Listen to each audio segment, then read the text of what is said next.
Hey everyone.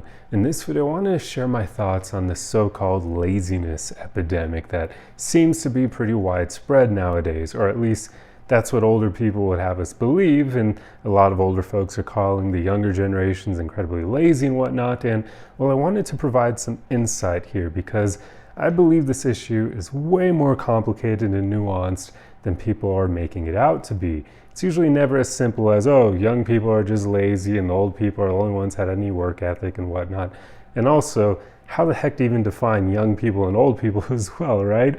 These are all generalizations. But what I really want to get down to is what is causing people to seemingly be more lazy nowadays. And I think it's as simple as this. Work is not great, it's not fulfilling, it's not meaningful. And because of that, you have a lot of younger people who realize this. And they don't want to spend their whole life working. They don't want to enrich some random business owner who's probably older themselves and already really rich. So they don't think that that's fulfilling to dedicate all their time and energy.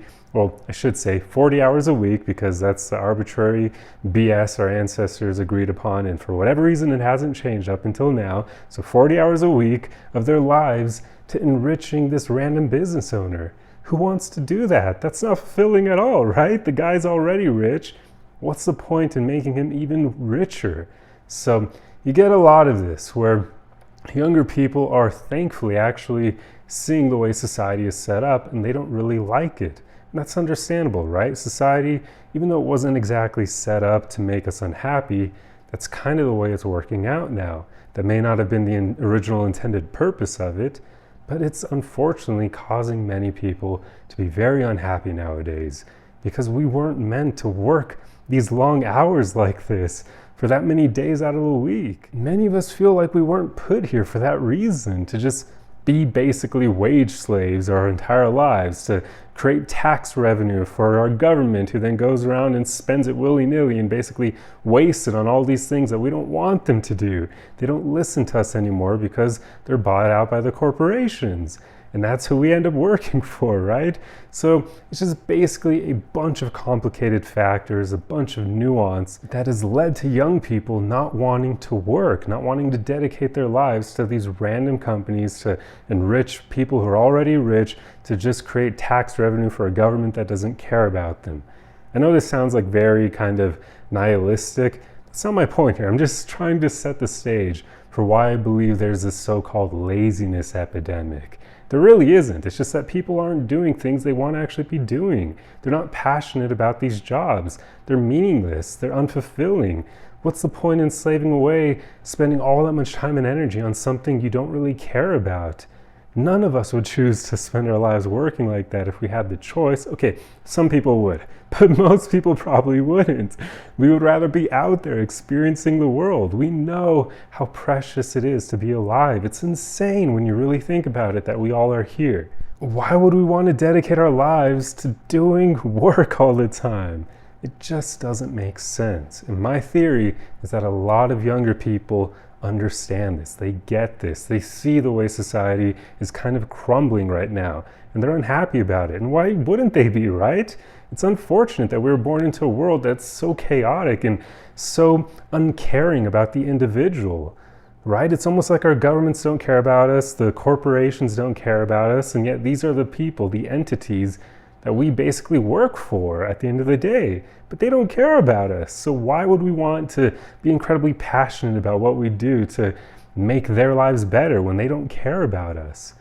Usually the best work environments are ones where either the work is incredibly fulfilling, it's in line with your personality, it's something you're already passionate about, or where the work environment itself is actually something that cares about the employees, and the work environment where the well-being of each individual who works there is actually cared about and cherished.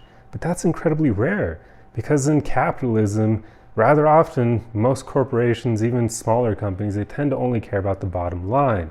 And that immediately means that us, as the workers, are seen as just a number, a cog in the wheel. We're part of that bottom line figure that matters to the business owner. And they'll make crazy decisions based on that bottom line. They'll lay off an entire division of their company if it seems like a good move to make, even though it often hurts them in the long run. But hey, if it looks good on paper for the short term, they will do it. They don't care about sacrificing the future to enrich themselves in the short-term present. So that happens so often. And it's not cool, right? They're basically playing with human lives at that point.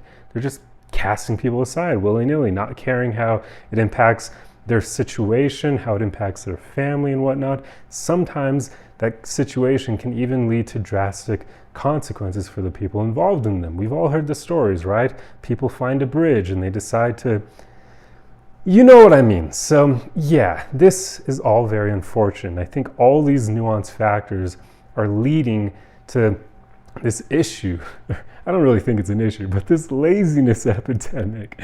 That's why people don't want to dedicate their lives to working for one company anymore. I don't think my generation or the generations after me are actually going to do that very often. You probably won't see many of them working for one company for like 20 years. That's going to be a thing of the past because they all see how these companies don't care about us. So why are they going to be loyal to them and dedicated to them when they know they're not going to get rewarded for that? You might in the short term, but again, if that company hits hard times, they could kick you to the curb immediately and they won't even think twice about it. People know that nowadays. So why are they going to be loyal to these disloyal companies? There you go. I think all these things explain what is happening nowadays. And that's why it's always so annoying when you see people boil it down to just, oh, young people are lazy now. And yes, there is a bit of me that's kind of offended over that because I'm like, that's not cool, man. I know all my peers, I know myself, I've seen even the younger people, and I see a lot of people who are incredibly passionate about the things they actually do care about. They just simply don't care about their jobs, because why would they? These are boring jobs. They just do it to survive because they have to. So now I should transition into something a bit more uplifting, which is what should we do about this, right? Like, it sucks that we have to work for our entire lives pretty much to be able to afford a living, to continue existing as a human being and experiencing what's out there. So what can we do to make our lives better? Well, since it's very difficult to get to a point where you can stop working entirely, unless you like happen to be born to rich parents already, you won the luck of the draw, most of us probably want to go the route of trying to find as much as possible a job that you actually can care about, jobs that you can actually be passionate about, whether it's because the job is actually meaningful to you and fulfilling, or because the environment, the workplace actually cares about the employees. Even if the job is boring, if you feel like you being there matters because your boss cares about you, your boss's boss cares about you, the CEO cares about you, that can make a job that's otherwise boring actually fulfilling because you feel like you matter there. So it's worthwhile to find jobs that have one of these two qualities, or maybe even both. If you can find both, you're winning the lottery pretty much. A job that's both fulfilling work-wise, but then meaningful because everyone cares about you. The corporation itself even cares about you. That would be amazing, but many of us probably won't be able to find that, so just try to find one of the two. But if you can't find either of these qualities in the workplace, then my urge to you would be just to take advantage of your free time. Either to find a job that has less hours that you can still get by on, so you're still able to afford a living for yourself, but you work less hours. That will give you a lot of free time to go out there and experience life, to make the most of this. That's what we all should be doing. So if you have to work a job that you don't like, just make sure that in your free time you're doing things that actually make you feel alive, things that you really deeply care about.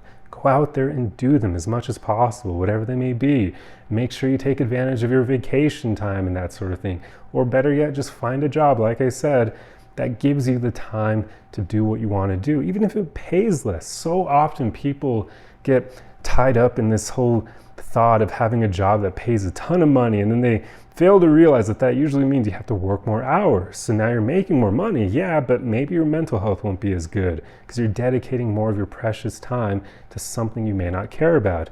There's a lot of benefit in working a job that pays less but gives you more freedom, more free time, because now you can go out there and actually do what you want to do. And if you budget your money well, you can still be very fulfilled living like that. You often will have to live below your means, of course, but hey, if you can do that, you will have the freedom and the mental health benefits that come with it. So that's pretty much the name of the game, guys. I mean, we can't really I say that. If you are smart, you can kind of go through life working a bit less, especially if you start your own company, but most of us probably won't really do that. So we're going to have to work. Just make sure you find a situation that works for you. Take advantage of that. You are in control of the jobs that you work. So be very picky with them. And if you can't find something that actually is fulfilling for you, then at least just do things that you really love in your free time. But that's pretty much all I wanted to talk about in this video. I really hope that it was helpful or at least a bit eye-opening. I hope that nobody was offended by this, because I did put us in a lot of buckets, like saying the youth and older people.